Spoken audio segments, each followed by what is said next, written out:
الحمد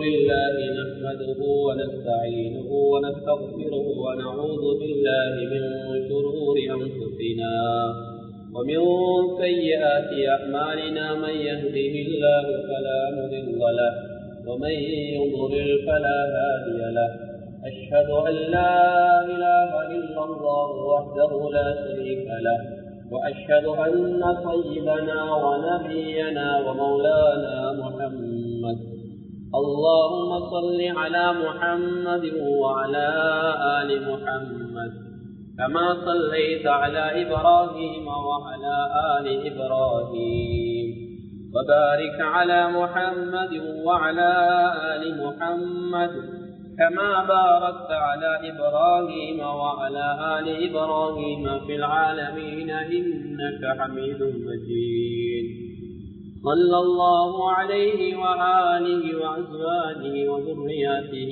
وأصحابه وأهل بيته أجمعين وأوصيكم عباد الله وإياي أولا بتقوى الله فإن التقوى رأس الأمور أما بعد فقد قال الله تبارك وتعالى في كلامه العزيز أعوذ بالله من الشيطان الرجيم بسم الله الرحمن الرحيم ويل للمطففين الذين إذا اكتالوا على الناس يستوفون وإذا كالوهم أو وزنوهم يخسرون ألا يظن أولئك أنهم مبعوثون يوم عظيم يوم يقوم الناس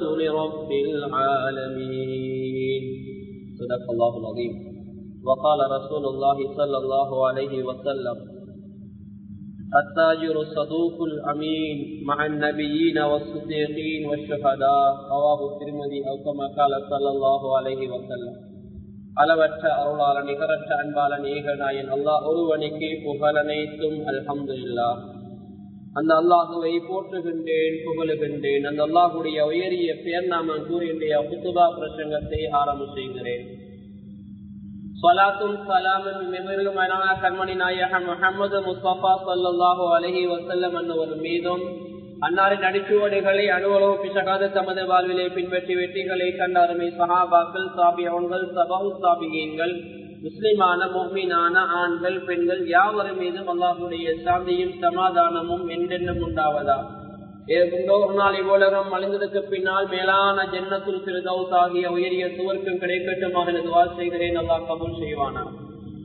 அல்லாஹ்வுடைய கடமையை நிறைவேற்றுவதற்காக அல்லாஹ் விரும்பக்கூடிய இடமாகி அவனது மாளிகையிலே அவனது வீட்டிலே நேர காலத்தில் வந்திருக்கக்கூடிய அன்பர்களே நண்பர்களே, நல்லதை கேட்போம், அதன்படி நடப்போம், அதன்பால் அழைப்போம், அதனூடாக நாளைய மறுமையிலே உயரிய சுவர்க்கமாகிய ஜன்னத்துல் ஃபிர்தௌஸிலே கூடியிருப்போம் என்ற எண்ணத்தை உள்ளத்திலே ஆழமாக வைத்து ஏத்திகாஃபுடைய நியத்துடன் அல்லாஹ்வுடைய மஸ்ஜிதிலே அமர்ந்திருக்கக்கூடிய அல்லாஹ்வின் நல்லடியார்களே, வல்லவர்களே, நல்லவர்களே, அல்லாஹ்வை எல்லா சந்தர்ப்பங்களிலும் பயந்து கொள்ளுமாறும் பள்ளிக்கு உள்ளே இருக்கின்ற போதும் வெளியில் இருக்கின்ற போதும் தனிமையில் இருக்கின்ற போதும் கூட்டாக இருக்கின்ற போதும் இரவிலும் பகலிலும் ரகசியமாகவும் பரகசியமாகவும் அறிமுகமானவர்களுக்கு மத்தியிலும் அறிமுகம் இல்லாதவர்களுக்கு மத்தியிலும் செழிப்பாக சந்தோஷமாக இருக்கின்ற கட்டங்களில் சோர்வான தங்கனமான கட்டங்களிலும் எல்லா சந்தர்ப்பங்களும் அல்லாஹ் எங்களை பார்த்துக் கொண்டிருக்கிறான் என்ற ஒரே சிந்தனையோடு எங்களுடைய ஒவ்வொரு நிமிடத்தையும் ஒவ்வொரு செக்கனையும் நகர்த்துமாறு முதலாவதாக எனக்கும் அப்பால் உங்களுக்கும் வசியத்து செய்து கொள்கிறேன்.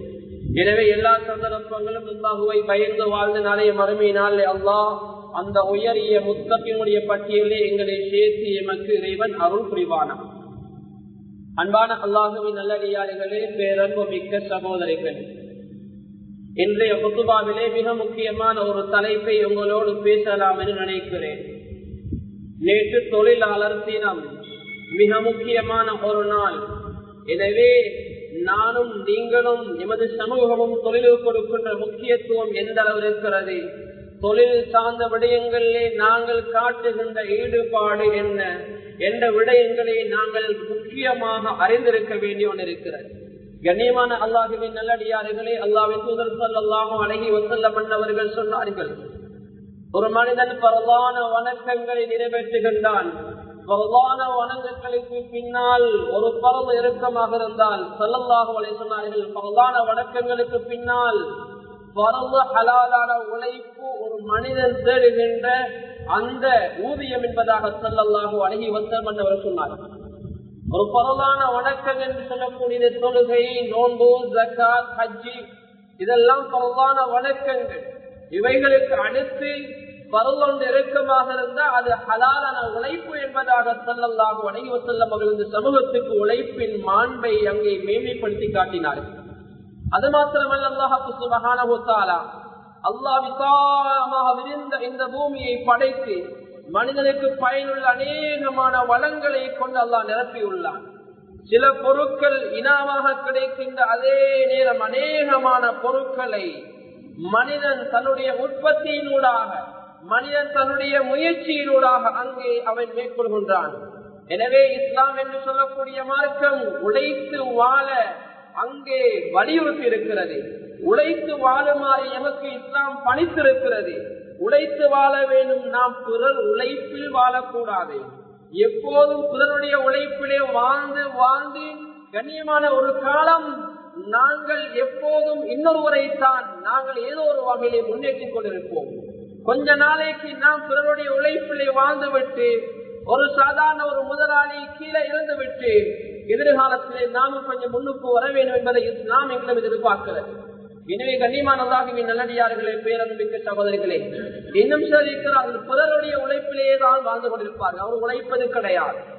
பிறர் எனக்கு தருவார், பிறர் எனக்கு கொடுப்பார், என்னுடைய குடும்பத்தை அவர் பார்த்துக் கொள்வார், வீடு கட்டுவதா எனக்கு உதவி பண்ணுவார், தொழில் செய்வதா எனக்கு உதவி பண்ணுவார், என்னுடைய பிள்ளைகளை திருமணம் முடித்துக் கொடுப்பதா உதவி பண்ணுவார். இப்படி என்று பிறருடைய கையில் இருக்கின்ற பணங்களை பார்த்து இவர் பேராசையுடைய வாழ்க்கையை நகர்த்தி கொண்டிருப்பார். அன்பான அல்லாஹ்வின் நல்லடியார்களே, அதையும் இஸ்லாம் விரும்பவில்லை. எந்த அளவென்றால் ஜக்காத்து கொடுக்க கூடாத பட்டியலே ஒரு பட்டியல் இருக்கிறது. பிறருடைய தர்மத்திலே வாழ நினைப்பவர்கள் உழைத்து வாழ முடியுமானால் உழைக்காமல் எனக்கு யாராவது கொடுப்பார்கள் என்ற எண்ணத்தோடு யாரெல்லாம் பணங்களை அல்லது பொருள்களை வாங்குகின்றார்களோ அவரால் முன்னேற முடியாது. எனவே யாரெல்லாம் தர்ம பணத்திலே வாழ நினைக்கின்றார்களோ அவர்களுக்கு தர்மத்தை அதாவது ஜக்காத்துடைய பகுதியை கொடுப்பதை இஸ்லாம் தடை செய்திருக்கிறது. கண்ணியமான அல்லாஹ்வின் நல்லடியார்களே, எனவே இஸ்லாம் சொல்லித் தருகின்ற மிக முக்கியமான ஒரு விடயம் தான் அந்த உழைப்பு சம்பந்தமான விடயம். அல்லாஹ் மனிதனுக்கு கொடுத்துள்ள திறமைகளை பயன்படுத்தி ஒவ்வொருவரும் வித்தியாசமான தொழில்களில் ஈடுபடுவார்கள்.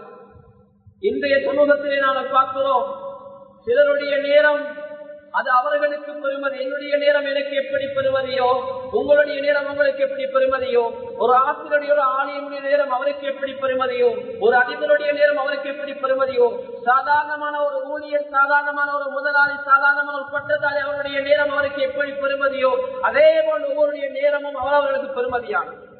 சிலர் ஒரு நாளைக்கு 1000 ரூபாய் சம்பாதிப்பார்கள், சிலர் ஒரு நாளைக்கு 2000 ரூபாய் சம்பாதிப்பார்கள், சிலர் ஒரு நாளைக்கு 10,000, சிலர் ஒரு நாளைக்கு 1,00,000க்கு மேலேயும் சம்பாதிப்பார்கள்.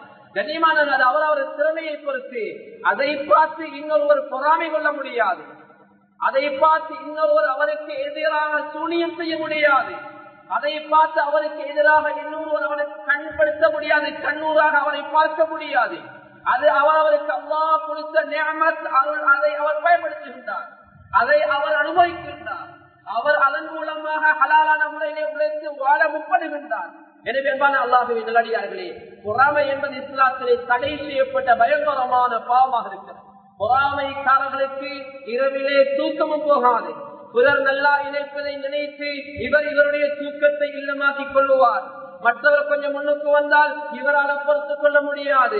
அவர் ஒரு வாகனம் எடுத்தால் இவரால் பொறுத்துக் கொள்ள முடியாது. அவர் ஒரு 2 வீடு கட்டினால் இவரால் பொறுத்துக் கொள்ள முடியாது. அவருடைய பிள்ளை குட்டிகளை நல்ல முறையிலே படிக்க ஓத வைத்து விட்டால் இவரால் பொறுத்துக் கொள்ள முடியாது. ஒரு வகையான பொறாமை ஏற்படும். அது பயங்கரமான பாவம். வருடக்கணக்கில் செய்த நன்மைகள் எல்லாம் அழித்துவிடும். வருடக்கணக்கில் செய்த அமல்கள், லட்சக்கணக்கான பணங்கள் கொடுத்து செய்த அமல்கள் சொல்லலாம் ஹதீஸிலே சொல்லி தந்தார்கள். ஒரு மனிதன் செய்யக்கூடிய நல்ல அமல்களை அழித்துவிடக்கூடிய பயங்கரமான உள்ளம் சார்ந்த பாவம் பொறாமை. இன்னொருவர் தொழில் செய்வதை பார்த்து நாங்கள் பொறாமை கொள்ளக்கூடாது. இன்னொரு முன்னுக்கு வருவதை பார்த்து நாங்கள் பொறாமை கொள்ளக்கூடாது. அவர்களுக்காக துஆ செய்ய வேண்டும். ஒரு சகோதரன் நல்லா இருந்தால் அது நான் நல்லா இருப்பதை போன்று நினைக்க வேண்டும். கண்ணியமான அல்லாஹ்வின் நல்லடியார்களே, எனவே அவரவருடைய முயற்சிக்கு ஏற்பார் ஒருத்தர் தொழில் செய்கிறார்கள். தொழில், வியாபாரம், விவசாயம், அது பற்றிய தெளிவுகளோடு தான், அது பற்றிய நிறைய தெளிவுகளோடு தான் ஒரு மனிதன் வியாபாரம், தொழில்துறவுகளில் ஈடுபட வேண்டும். ஸல்லல்லாஹு அலைஹி வஸல்லம் அவர்கள் அப்படித்தான் சஹாபாக்களை பழக்கி இருக்கிறார்கள். கண்ணியமான அல்லாஹ்வின் நல்லடியார்களே, பஜாரிலே நாங்கள் வியாபாரம் பண்ணுகிறோமா? கடனுடைய கொடுக்கல் வாங்கல் எப்படி இருக்க வேண்டும்? வியாபாரத்துடைய கொடுக்கல் வாங்கல் எப்படி இருக்க வேண்டும்?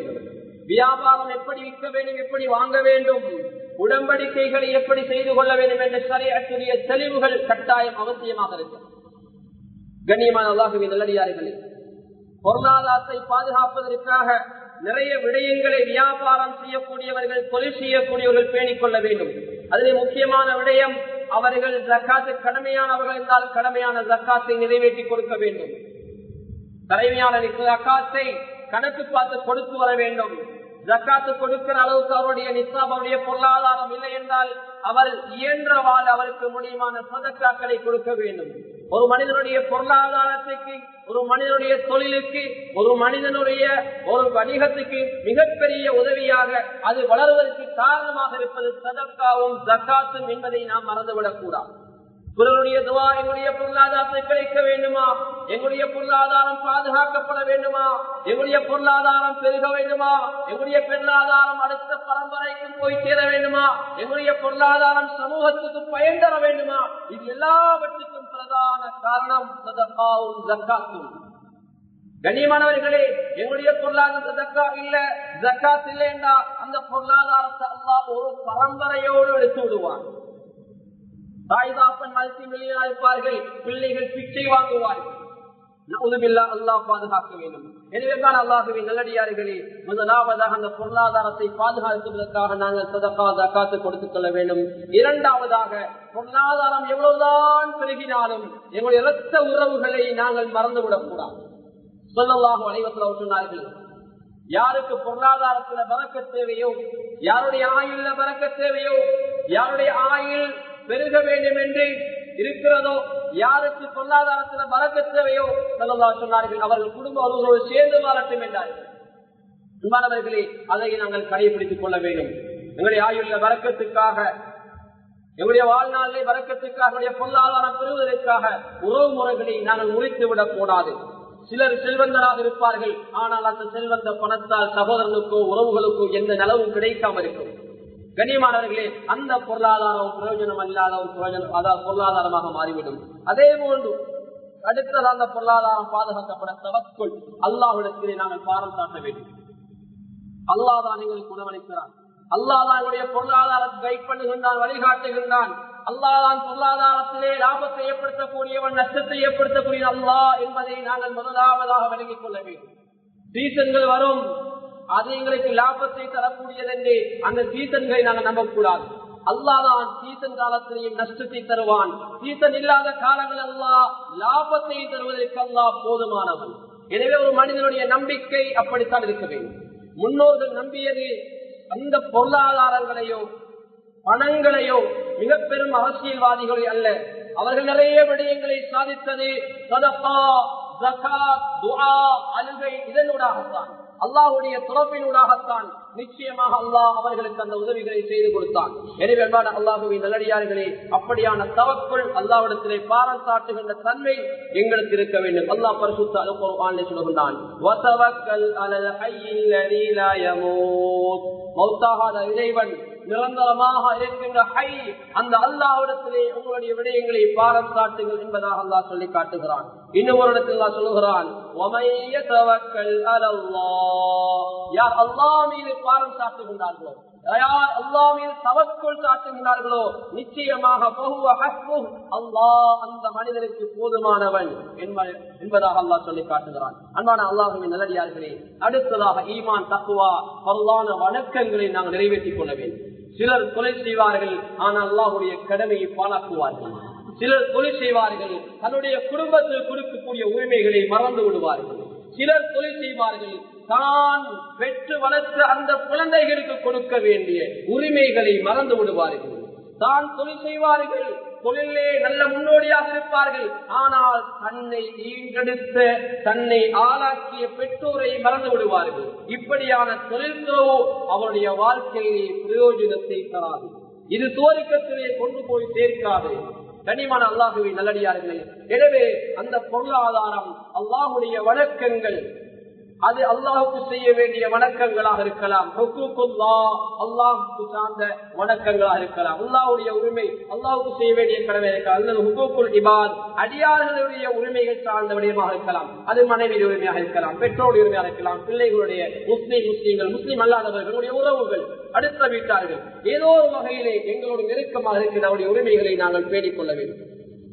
அன்பான அல்லாஹுவின் நல்லடியார்கள், எனவே இந்த உலகத்திலே வாழக்கூடியவர்கள் ஸல்லல்லாஹு அலைஹி வஸல்லம் அவர்கள் நிறைய வழிகாட்டல்களை தந்திருக்கிறார்கள். ஒரு உழைப்பாளியை ஸல்லல்லாஹு அலைஹி வஸல்லம் அவர்கள் கௌரவப்படுத்தியிருக்கிறார்கள். ஸல்லல்லாஹு அலைஹி வஸல்லம் அவர்கள் ஒரு உழைப்பாளியை கண்ணியப்படுத்தும் முகமாக ஒருமுறை நபிகள் நாயகம் ஸல்லல்லாஹு அலைஹி வஸல்லம் அவர்கள் உழைத்து வடிவேறிய ஒரு தொழிலாளியின் கையை பார்த்து, கையிலே அவருடைய கை கரக்கட்டை பார்த்து அவருடைய தொழில் செய்து அந்த தொழிலுடைய உபகரணங்களை பிடித்து தன்னுடைய கையிலே அடையாளம் தருகின்ற அளவுக்கு ஒரு தொழிலாளியுடைய கையை ஸல்லல்லாஹு அலைஹி நீண்ட நேரம் பிடித்தார்கள். சஹாபாக்கள் அங்கிருந்து நபி ஸல்லல்லாஹு அலைஹி வஸல்லம் அவர்களை பார்த்து வியக்கின்ற அளவுக்கு ஸல்லல்லாஹு அலைஹி வஸல்லம் அவர்கள் அந்த தொழிலாளியுடைய கையை மிக நீண்ட நேரமாக பிடித்திருந்தார்கள். அன்பான அல்லாஹ்வின் நல்லடியார்களே, இந்த சம்பவம் எதை எடுத்து காட்டுகிறது? ஸல்லல்லாஹு அலைஹி வஸல்லம் ஒரு தொழிலாளியை கண்ணியப்படுத்தும் முகமாக, ஒரு தொழிலாளியை கௌரவப்படுத்துமாக இப்படி நடந்திருக்கிறார். அது மாத்திரமல்ல, ஸல்லல்லாஹு அலைஹி வஸல்லம் அவர்கள் உழைப்பிலே ஈடுபடாமல் மஸ்ஜிதிலே வெறுமனே தங்கியிருந்த சிலரை பார்த்து, அல்லாஹ் நிறைய பேருக்கு பொருளாதாரத்தை கொடுத்திருப்பான், பிள்ளைகளுக்கு கொடுத்திருப்பார்கள், குடும்பங்களும் அனுபவிப்பார்கள், மேலதிகமாக அவர்கள் நிறைய நலவுகளை செய்கிறார். அப்படி இல்லாமல், உழைப்பு இல்லாமல் வெறுமனே மஸ்ஜிதிலே தங்கியிருப்பது, வெறுமனே வேறு வேறு இடங்களிலே போய் நேரங்களை கழிப்பது, அல்லது பஜாறுகளில் வீணாக நேரத்தை கழிப்பது, அல்லது ஏதோ ஒரு வகையிலே நண்பர்கள் நேரத்தை கழிப்பது, இதை இஸ்லாம் ஒருபோதும் வரவேற்கவில்லை. உழைப்பில் ஈடுபடாமல் சிலர் தங்கியிருப்பதை ஸல்லல்லாஹு அலைஹி வஸல்லம் அவர்கள் பார்த்து அவர்களை எச்சரித்தார்கள். வானமோ பூமியோ நீங்கள் நினைத்தவாறு அதனுடைய பலன்களை தருவதில்லை. எனவே நீங்கள் உழைக்க வேண்டும், முயற்சிக்க வேண்டும் என்ற கருத்தை அல்லாஹ்வின் தூதர் ஸல்லல்லாஹு அலைஹி வஸல்லம் அவர்கள் அந்த நபித்தோர்களுக்கு அங்கே உபதேசமாக சொன்னார்கள். அன்பான அல்லாஹ்வின் நல்லடியார்கள், அது மாத்திரமல்ல, ஹஜ்ரத் உமர் ரலியல்லாஹு தஆலா அன்ஹு அவர் சொன்னார்கள், அல்லாஹ்வின் பாதையிலே போராடுவது, இந்த போராட்டத்துக்கு பின்னால் எனக்கு ஒரு மௌத்து வர வேண்டுமாக இருந்தால் ஹலாலான உழைப்பை பெறுவதில் எனக்கு மௌத்து வர வேண்டும் என்று ஹஜ்ரத் உமர் ரலியல்லாஹு தஆலா அன்ஹு அவர்கள் ஆசைப்பட்டார்கள். அவர்கள் சொன்னார்கள். அது மாத்திரமல்ல, நபித்தோழர்களை தொழிலுக்காக இந்த வியாபாரத்துக்காக அனுப்புகின்ற போது அந்த சஹாபா பெண் மக்கள் ஒவ்வொரு நாளும் அவரிடத்தில் சொல்லக்கூடிய ஒரு வார்த்தை என்ன தெரியுமா? இன்னனா நஸ்பிரு அலல் ஜூ வ இன்னனா லா நஸ்பிரு அலன் நார். சொல்லுவார்கள், ஹலாலான முறையிலே உழைப்பிலே ஈடுபடுங்கள், ஹலாலை எங்களுக்கு கொண்டு வாருங்கள், ஹலாலை கொண்டு வந்து தாருங்கள்.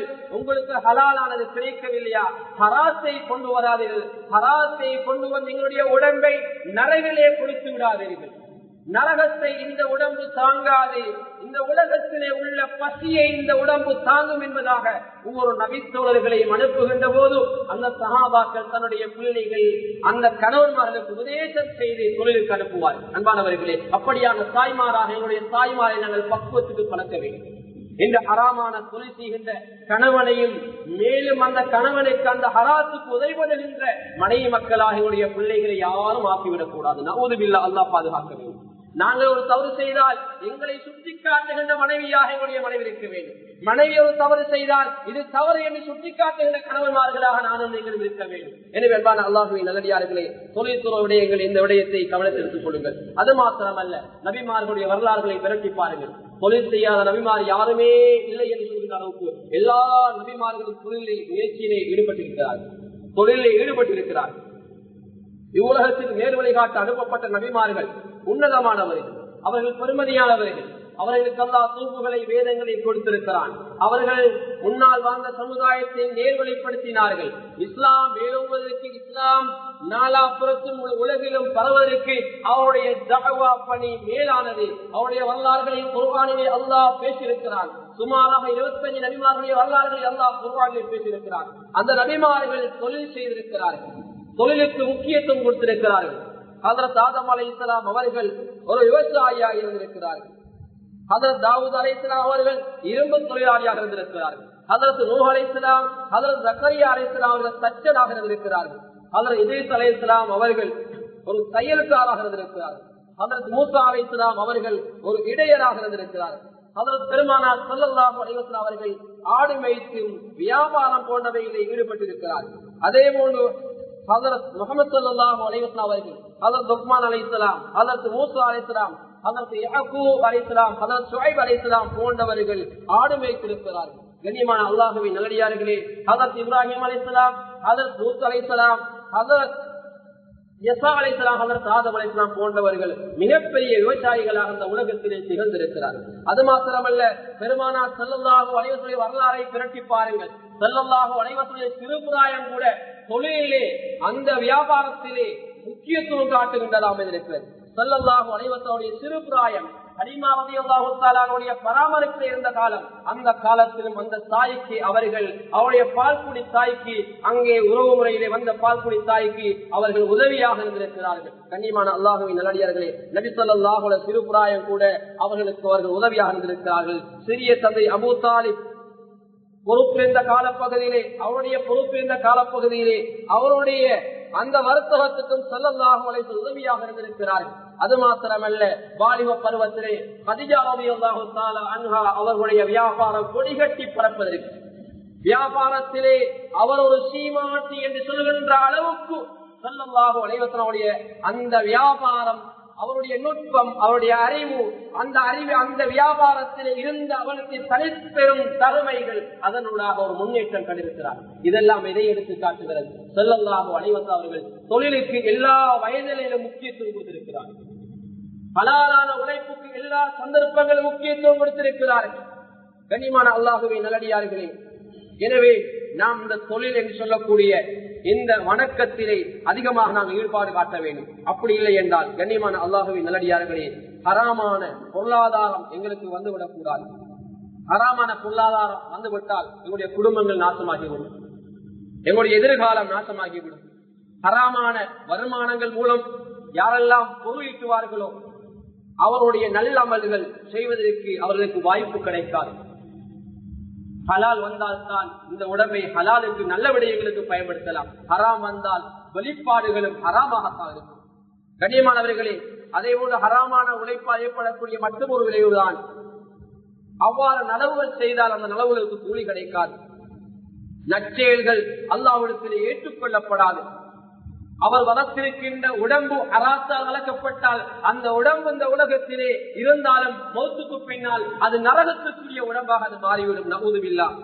அது மாத்திரமல்ல, எங்களது துஆக்கள் அல்லாஹ்விடத்திலே கபூல் ஆகாது. அது மாத்திரமல்ல, செல்வத்தில் பரக்கத் இருக்காது, எங்களுடைய பொருளாதாரத்திலே பரக்கத் இருக்காது. கெட்ட செயல்களுக்கு எங்களுடைய ஹராமான உழைப்பு எங்களை இட்டுச் செல்லும். சைத்தானே தான் எங்களுக்கு வழிகாட்டியாக இருப்பான். அல்லாஹ்வுடைய உதவி எங்களுக்கு கிடைக்காது. குழந்தைகள் மோசமாகி போய்விடுவார்கள். ஏனென்றால் ஹலாலான உழைப்பிலே வளர்க்கப்படாத குழந்தைகள் ஹராமான உழைப்பிலே வளர்க்கப்பட்டால் அதனுடைய தாக்கம் குழந்தைகளையும் தாக்கும். ஹராமான பணம் தங்களது வர்த்தகத்தில் சேர்ந்து விட்டால் முழு வர்த்தகமும் நாசமாகிவிடும். எனவே கண்ணியமான அல்லாஹ்வின் அடியாரே, இப்படி ஏராளமான விளைவுகள் இருக்கின்றன. எனவே நாம் இந்த உலகத்திலே வாழுகின்ற போது நீதி நியாயத்தை பேணிக்கொள்ள வேண்டும். அளவு நிறுவையிலே யாரும் மோசடி செய்யக்கூடாது, களவு கலப்படம் செய்யக்கூடாது, பிறரை ஏமாற்றி இருக்கக்கூடாது. உங்களுக்கு இன்ன விலை, உங்களுக்கு இன்ன விலை என்று ஒவ்வொருவருக்கும் ஒவ்வொரு விலையை சொல்லி வியாபாரம் பண்ணி வியாபாரத்திலே அப்படியான விலைகளை ஈடுபட்டு விடக்கூடாது. கண்ணியமான அல்லாஹ்வின் நல்லடியார்கள், எல்லா பரிசுத்தாக குர்ஆனில் சொல்கின்றான், ஒரு வியாபாரி எப்படி இருக்க வேண்டும், நல்ல முறையில் நடந்து கொள்ள வேண்டும். ஒரு வியாபாரி அநியாயமான முறையில் நடப்பாரையானால் அவர்கள் கொடுக்கின்ற தண்டனைகளையும் குர்ஆன் சொல்லாமல் விடவில்லை. அல்லாஹ் பரிசுத்தாக குர்ஆனில் சொல்கின்றான், வயலுல் லில் முத்தஃபிஃபீன், அளவு நிறுவையிலே மோசடி செய்யக்கூடியவர்களுக்கு கேடுதான். அல்லதீன, அவர்கள் இதத்தாலு அலன்னாசி யஸ்தௌஃபூன், அவர்கள் அளந்து எடுத்தால் சமனாக மனிதரிடம் எடுத்துக் கொள்வார்கள். அளந்து எடுத்தால் சமனாக எடுத்துக் கொள்வார்கள்.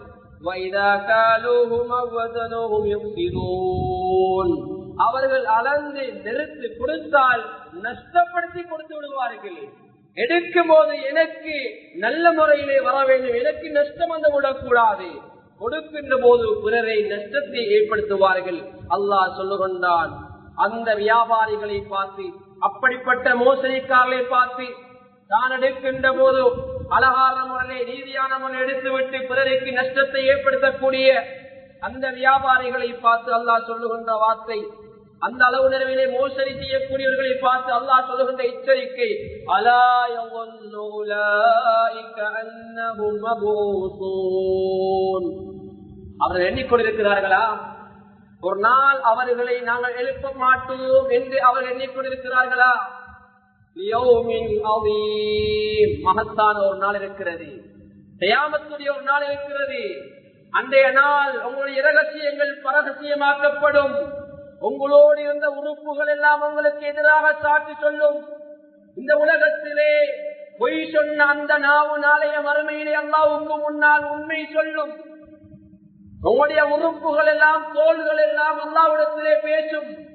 அப்படியான ஒரு நாள் கண்ணியமானவர்களே,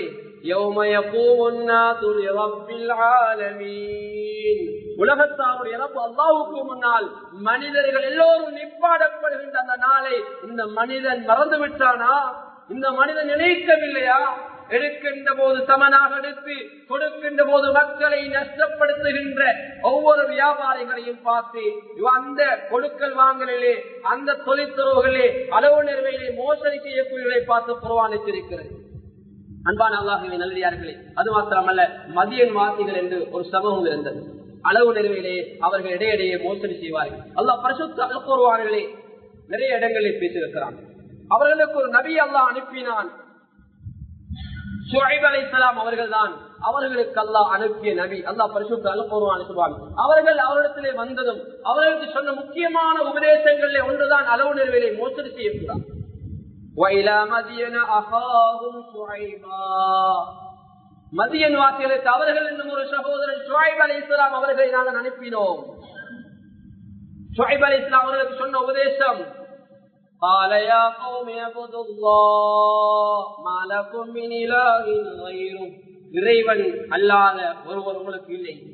இறைவன் தான் உங்களுக்கு இறைவன், இறைவன் தான் உங்களுக்கு ரப்பு. வணக்கத்துக்கு தகுதியான அல்லாஹ், அல்லாஹுவை வணங்குங்கள் என்று சொல்லி முதலாவதாக அல்லாஹுவை வணங்குங்கள் என்று உபதேசம் பண்ணுகின்றார்கள். இரண்டாவது உபதேசம் பண்ணுகின்றார்கள், வலா தன்குசுல் மிக்யால வல் மீசான். அளவு நிறைவையிலே மோசடி செய்யாதீர்கள், குறைவு செய்யாதீர்கள். எனவே அவர்கள் சொல்லுகின்ற உபதேசம், இன்னி அராகும் பிகைர். உங்களுக்கு நான் நலவு பார்க்கிறேன், உங்களுக்கு நிறைய நலவு இருக்குது. ஆனா அந்த நலவுகள் இருப்பதை போல இந்த நலவையும் செய்து கொள்ள உபதேசம் பண்ணுகின்றார்கள். அல்லாஹ்வுடைய அஸாப் உங்களை மூழ்கிக் கொள்ளுமோ என்ற ஒரு பயம் எனக்கு இருக்குது. எனவே அளவு நிறைவேறி நீங்கள் மோசடி செய்யாதீர்கள் என்பதாக ஹஜ்ரத் ஷுஐப் அலைஹிஸ்ஸலாம் தன்னுடைய சமூகத்துக்கு உபதேசம் பண்ணுகின்றார். எனவே அல்லாஹ்வின் நல்லடியார்களே, அளவு நிறைவேறி யாரும் மோசடி செய்யக்கூடாது, பிறருக்கு யாரும் அநியாயம் செய்து விடக்கூடாது, பிறரை யாரும் நஷ்டத்திலே போட்டு விடக்கூடாது. சிலர் வாகனங்கள் பிசினஸ் பண்ணுவார்கள், சிலர் சில பொருட்களை பிசினஸ் பண்ணுவார்கள், சிலர் சில இயந்திரங்களை பிசினஸ் பண்ணுவார்கள். சிலர் சொல்லுவார்கள், கொடுக்க முடியாது, எப்படியாவது இந்த கட்டி விட்டு என்று சொல்லுவார்கள். கண்ணியமானவர்கள், எங்களுக்கு பாதிப்பதற்கு மோசமாக இருந்தால் குறைகளை சொல்லித்தான் கொடுக்க வேண்டும். அல்லாஹ் பாதுகாப்பு. அப்படியான பொருளாதாரங்களை கலந்துவிடக் கூடாது. உண்மைகளை தெளிவாக சொல்லிக் கொடுக்க. நாங்கள் முஸ்லிம்கள், நாங்கள் நேர்மையானவர்கள், நேர்மையை உலகத்துக்கு கற்றுக் கொடுக்க வந்தவர்கள், முழு உலகில் வாழக்கூடியவர்களுக்கு முன்மாதிரி நாங்கள். எங்களுக்கு முன்மாதிரி ஹஜ்ரத் ஸல்லல்லாஹு அலைஹி வஸல்லம் அவர்கள். நாங்கள் பின்பற்றக்கூடிய ஹஜ்ரத் ஸல்லல்லாஹு அலைஹி வஸல்லம் முன்மாதிரி தான். எனவே கண்ணியமான அல்லாஹ்வின் நல்லடியார்களே, எனவே இந்த விடயத்தை நாங்கள் பேணிக் கொள்ள வேண்டும். ஸல்லல்லாஹு அலைஹி வஸல்லம் அவர்கள் எச்சரித்திருப்பதை போல சில நலவுகளையும் சொல்லித் தந்தார்கள். அத்தாஜிரு ஸதூகுல் அமீன், நம்பிக்கையாக உண்மை சொல்லக்கூடிய வியாபாரி மஅன் நபியீன். நபிமாருடைய காலத்துல வாழாவிட்டாலும் நாளைய கியாமத்துடைய நாளையில நேர்மையாக நல்ல முறையில் நடந்தவர்கள் நாளைய மறுமையினாலே நபிமாரோடு இருப்பார்கள். நாங்கள் நேர்மையா வியாபாரம் பண்ணினால், நம்பிக்கை வியாபாரம் பண்ணினால், உண்மையா வியாபாரம் பண்ணினால், நாளைய மறுமையினாலே நபிமார்களோடு நாங்கள் இருப்போம். நபிமார்களுடைய காலத்திலே வாழாவிட்டாலும் நபிமார்கள் அல்லாஹ் நாளைய மறுமையினால் எங்களை எழுப்பாட்டுவான். உண்மையானவர்கள் எழுப்பாட்டுவான். யுத்தம் செய்தவர்கள் எங்களை எழுப்பாட்டுவான். திருவிழாவுக்குரிய ஹதீஸ். கண்ணியமான அல்லாஹ்வின் நல்லடியார்களே, இன்னும் ஸல்லல்லாஹு அலைஹி வஸல்லம் அவர்கள் அதாவது இந்த தொழிற்துறவுகளை மோசடி பயங்கரமாக எச்சரித்தார். எனவே அன்பான அல்லாஹ்வின் நல்லடியார்களே, ஹலால் ஹராமை நாங்கள் பேணிக் கொள்ள வேண்டும். வியாபாரம் இலங்கை முஸ்லீம்களின் வாழ்வோடு பின்னி பிணைந்த ஒன்றாக இருக்கிறது. முன்னால் வாழ்ந்த முன்னோர்கள் வியாபாரத்திலே மிக முக்கியமான ஒரு பங்கு வைத்தார்கள். இலங்கையில் உள்ள அந்த மாணிக்க கற்களை சர்வதேச உலகத்துக்கு எடுத்து சென்றவர்கள் எங்களுடைய முஸ்லீம்கள் என்பதை நாங்கள் மறந்துவிடக் கூடாது. எனவே வணிகம் என்பது இன்று நேற்றல்ல, ஆரம்ப காலம் முதல் இலங்கையிலே கொடிகட்டி பறப்பதற்கு இந்த முஸ்லீம் சமூகம் சேவை செய்திருக்கிறார்கள் என்பது அதற்கு ஒரு ஆதாரமாக இருக்கிறது. எனவே நாம் நேர்மையான முறையில் எங்களுடைய தொழிற்துறவுகளை நாங்கள் ஆரம்பித்து தொழிற்துறவுகளில் ஈடுபாடு காட்ட வேண்டும். அது மாத்திரமல்ல, பொருளாதாரம் பெறுகின்ற போது ஹலால் ஹராம் முக்கியமாக பேணிக் கொள்ள வேண்டும். ஸல்லல்லாஹு அலைஹி வஸல்லம் சொன்னார்கள், ஒரு காலம் வரும் மனிதன் தேடுகின்ற பொருளாதாரம் ஹலாலா ஹராமா என்று பார்க்க மாட்டான்.